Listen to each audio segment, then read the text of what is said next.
Uh, the speech was that of the Honorable President of India, but I also made some remarks, and in my remarks, I stated that the Indian economy is doing well. Internally, also, we are very stable. We have entered the 70th year of our independence, and we will be celebrating this major landmark throughout the year.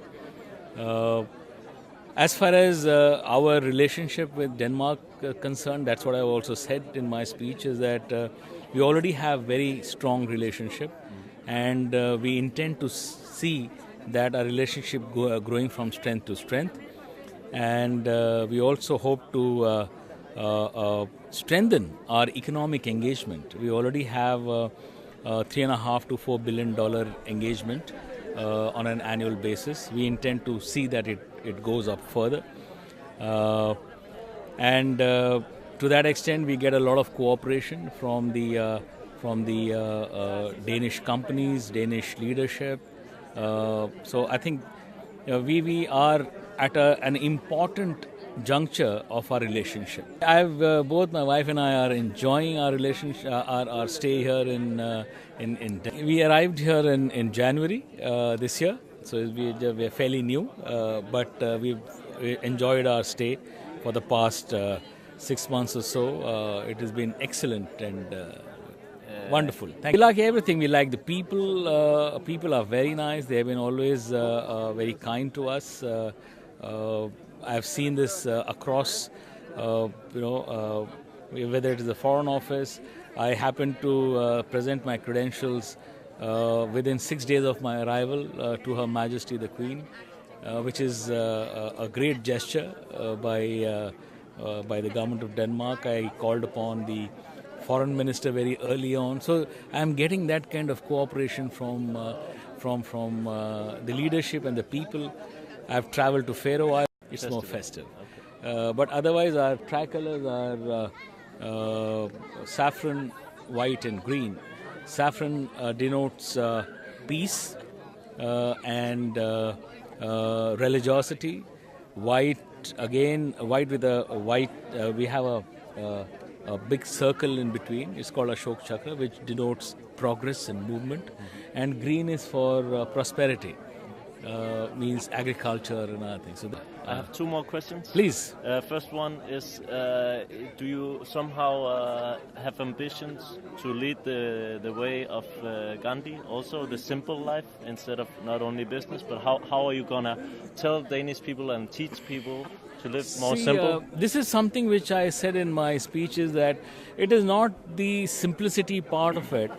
What is important is that there has to be tolerance. India is a multi-religious, multi-ethnic, and a multi-regional country. It's like a subcontinent. 100 languages, 1,000 dialects, all religions: Hinduism, Christianity, Islam, Buddhism, Jainism, Sikhism. We also have Jews, Zoroastrians. A whole lot of people are there. Different denominations, but we all live together. We live in harmony. So that harmony is important for people to understand, what you call as unity and diversity. This is something which is extremely important in today's world, when we see there are such vociferous tendencies, such divisive tendencies. It is important to learn to live together. It is important to be tolerant. Well, these are called diplomatic privileges, one which should not indulge in that. Diplomats are also very responsible people. We have to be role model for others. So we should not do these things.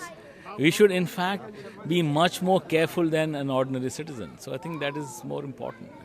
How do you do that? Be a role model? Just in three terms. Well, because we are public figures, we have to be, always, behave correctly, say the correct things. Because whatever we say is quoted. And any misquote here and there, leads to misunderstanding. And also, when you meet up with people, diplomats are supposed to build bridges. They're supposed to win hearts, and they're the ones who are supposed to bind countries. So I think that is it comes out through your behavior, through how you speak, what you say, and how you conduct yourself in the public. I think that is important. Thank you for your time and your words. Thank you. You have to get his view how the first second issue the visa. Yeah, so we can see how it takes up. Jai Hind. Jai Hind. Vande Mataram. Vande Mataram. Thank you.